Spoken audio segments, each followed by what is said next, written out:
What's up guys, this is Valor Gaming, your channel for fresh Arena of Valor content, and today I've got a new video introducing the Krixi Terrible Tornado skin coming from the One Punch Man collaboration.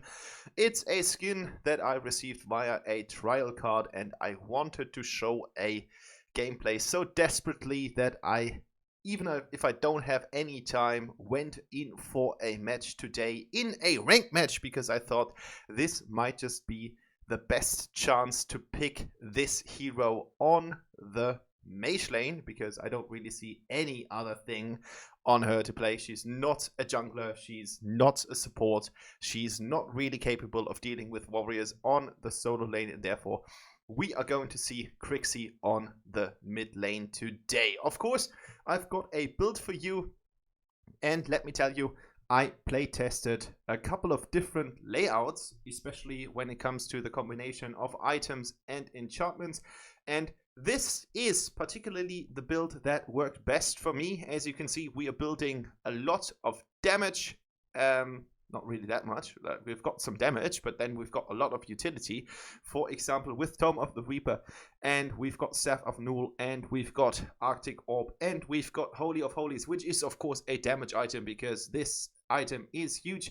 And I'm not even building Hecate's Diadem, which I just found out now because I was just in the game completely focused. I didn't really realize that we were not building this item. I think this is a staple and it should go in there, and I would switch it out for the Arctic Orb, which we are going to do immediately. But Arctic Orb obviously has some kind of usage in this, so let's turn it around like this. I think this looks much better, so you guys should take this build over the one that have been taken in the video. But with the other layouts, I had sometimes struggle with dealing enough damage to kill things, and this is especially too when we are talking about the enchantment, what we are going to do in a couple of seconds, because as you can see, my Arcana layout is plain and simple mage damage, ability power, magic penetration, magic lifesteal, and cooldown reduction, which means that we can just throw our spells 7% faster, and that comes from 10 times violate. Of course, all of these are level 3, and you should definitely build it that way to get the maximum effort out of this. So it's 10 times violate, it's 10 times devour, it's 10 times hex, and this is the deal. If you guys nonetheless experience that the damage output is not sufficient enough, you can always take hex and throw it out and take flurry instead to get some more magic penetration if needed.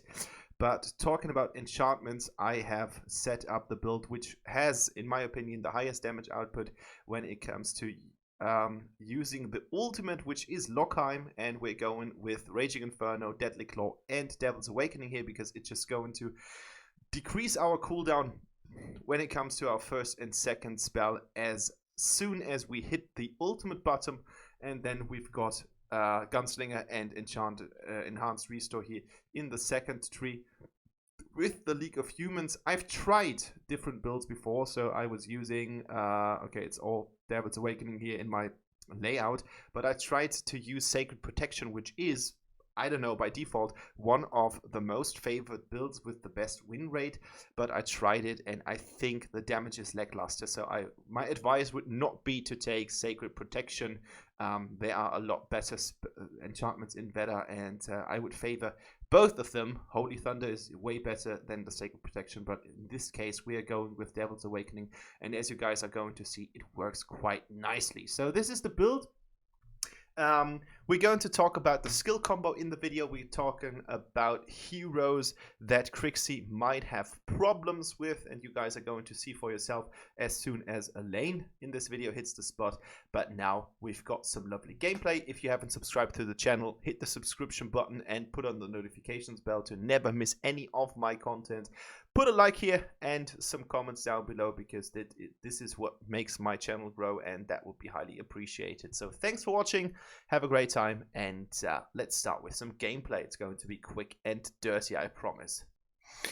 Alright guys, so this game happened just a couple of minutes ago, so the memory is completely fresh and vivid, and therefore I've think I have one of the best opportunities to comment this game right from the start. So as you can see, let's talk about the team at first. We've got Maganga here on the mid lane against me on the mid lane. So I would say this is a really nice matchup.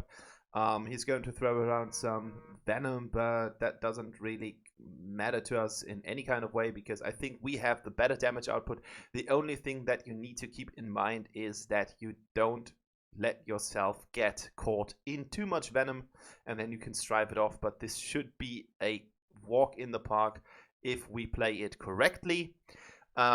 We've got a lane on the solo lane versus Arthur, which is actually not the best matchup for our Arthur.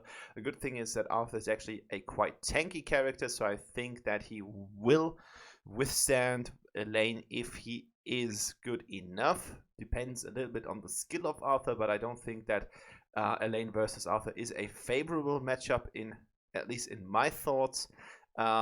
We've got Krixi, we've got Krixi, I'm Krixi. We've got Alice versus Alice, as well as Telenas versus Valheim on the duo lane.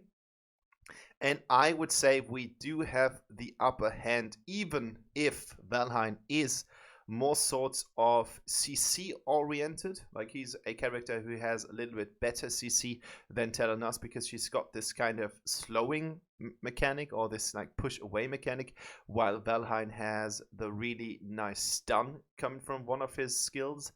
But I would say we've got the upper hand in that kind of matchup because the long range of Telenas is going to be in our favor, because as soon as the Alices are putting down their ultimate, Telenas still has the opportunity to fight back. And you guys are going to see that this is true because she is going to rock this place. She's going to be very, very good in the upcoming matchup. I think she even scores MVP. Like, this was completely out of the spot, complete dumbness of me walking through the river up there. So this death was well deserved. Arthur's death is well deserved as well. And on the jungle spot, we do have Necroth versus Quillen. So I'm not really a Quillen fan anymore. When he was introduced and he was all shiny and new, I had the feeling that this champion was way overpowered. I had great games with him, and coming from a content creator perspective, the views on Quillen are still pretty high. So he is a character that a lot of people do like a lot, but he is not someone who is able to get most beneficial things out of the jungle just because his kit is plain and simple. He is most of the times a one-trick pony, while Necroth has so many ways on dominating the game, and you guys are going to see for yourself that this Necroth is actually really good, and he knows what he's all about. He needs to jump in, deal damage, jump out, jump back in, deal damage. So I would say, in a perfect world where skill doesn't matter and the team composition and all the team things don't matter, our Necroth, or the enemy Necroth, to put it in the respective way, has the upper hand over Quillen.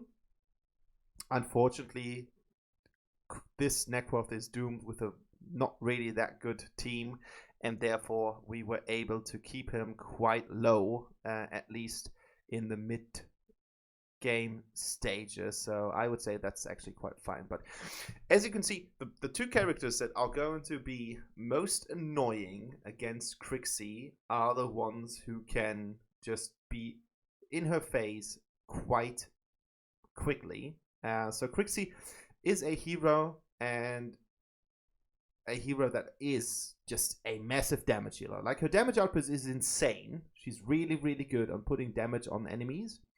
But her problem is she doesn't have any sorts of dash move to prevent damage from incoming. So the only source of things to prevent incoming damage if the enemy is going to initiate a fight is her knock up from the S2, and of course the little speed buffs that she gets from hitting spells when she hits enemies on the one hand, and her ultimate, which gives her a nice speed buff on the other hand, but that's basically not that much. So if you have a character like Elaine who's able to dash twice and then use his ultimate, you're going to have a hard time. So CC is a problem for her because she doesn't have any measures to strive it off. That's basically a problem. So it basically, everything about Krixi is about positioning. So you need to have a tank in front, or at least a really good positioning because of all the obstacles up there, in order to be quite efficiently. Because the best damage dealer doesn't really matter to the game if you can't deliver the damage, and that's one of her problems. The good thing is that, for example, in this case, Elaine was completely jumping into our forces, and therefore he wasn't really it wasn't really that difficult to just farm him off. And as you can see, the score is already 16 versus 8, and we did a really good job on farming the towers. While the enemy had a really good time in the first couple of minutes, we completely changed the whole flow of the game into our hands, and now we're dominating the game in our favor. And I think this is going to be the case for the rest of the video. I don't think, because I know it, but I try to be a little bit mystique here. So here we go. Elaine jumps in. He tries to get to Telenos, which wasn't really that beneficial. Now Arthur jumps in. I've got 4 Venom stacks here, so I need to be a little bit careful. But we already started to reduce heal reduction from the Tome of the Reaper. Now Necroth jumps in, but he completely went into the rage quit mode from his ultimate, and now Arthur is able to farm him off quite nicely. So while I was dead, we still had the upper hand, and here we go with a nice double kill, and our minions are about to start to enter the fight here against the tower. So Krixi is a heavy barrage damage dealer on the one hand, but you need some sort of either tankiness or CC in order to make her work perfectly. Yes, she's able to fight a one-on-one on her own because she got the knock-up, she got the area damage from her ultimate, and she's got crazy area damage from her S1, but that's not enough if you're fighting 2 enemies, so you need to be a little bit careful and just be careful about your positioning. But if you can maintain this kind of focus, everything is going to fall in its place and everything is going to be good. So for example here, easy kill for us here. Elaine, he wasn't basically there. He wasn't there. We're not really thinking about him anymore because it just worked out so nicely. So the main combo that you want to throw down on Krixi is basically activating your ultimate when you are kind of close to an enemy. Then you want to knock them up with your S2 to give you the chance to get more damage on them from your ultimate without having the problem that they might just be out of the area from your S1, from your ultimate. And then you're going to throw in S1s whenever the cooldown is ready. So the basic combo is ultimate, S2, S1, S2, S1, S2, S1. And that's as easy as it gets. She's a pretty straightforward and pretty simple hero to play, which isn't particularly a bad thing, because it just means that you can have a certain kind of game plan. She's able to nuke not so mobile mage heroes in the blink of an eye because her damage output is just tremendous. And she's not that crazy to play, so I think she's a good beginner hero, and I've made just a beginner's guide on her if you want to have more in-depth and more detailed knowledge about her. Check out my video section here on YouTube with the beginner's guide section, where I'm talking about her spells in detail, what sort of matchup you want to play with her, and all these sorts of things that might just be relevant for you. And I think the skin is actually quite nice. I like the kind of the tornado thing.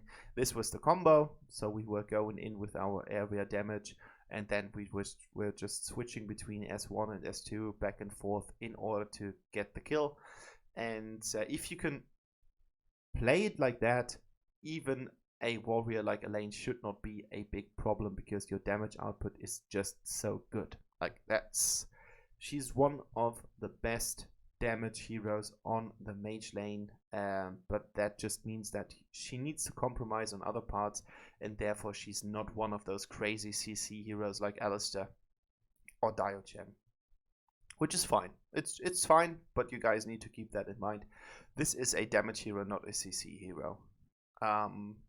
And therefore you're taking Flicker as a talent, of course, because that just means that you can be out of the harm and out of the fight in a pretty easy way. So now we're fighting a Valheim here. I tweaked the combo into S1, S2, S1 and Ultimate afterwards because I saw it more fit, because he was a little bit further away from me. Now I'm fighting Elos here without any problems, because now our Elos is about to shine. Telenas is there, so she gets the damage and got the kill. And as you can see, we are sitting on a 8-4-15, which is basically awesome. Yeah, it's not basically awesome, it's awesome. Basically is a word that I like to use a lot, and as you can see, it works quite nicely. So now we are on to fight the tower. We do get another kill here. 2 assists, and it's just a matter of time until we finish the core, and this is the game plan. So she's pretty easy. I think the Terrible Tornado skin fits her quite nicely. I get confused when the ultimate hits most of the times, because this pair of eyes in the middle of the screen is actually more confusing than helpful. Telnas does get the MVP, but that doesn't mean that she is damage leader, as you guys are going to see in the details section. So I think the game was actually quite nice. This was a platinum match, so it was against real enemies, which I think is important to highlight right now in the game, because we are going to face a lot of bots here. As you can see, Arthur was AFK, so we did 36.6% of the overall damage with the best fight participation that we shared with Telenas, 11.9 points overall. So I think that was actually quite nice, and I hope you guys enjoyed it. I hope you guys liked the skin, because One Punch Man is a cool show to watch, and thanks for watching. Bye bye, I guess.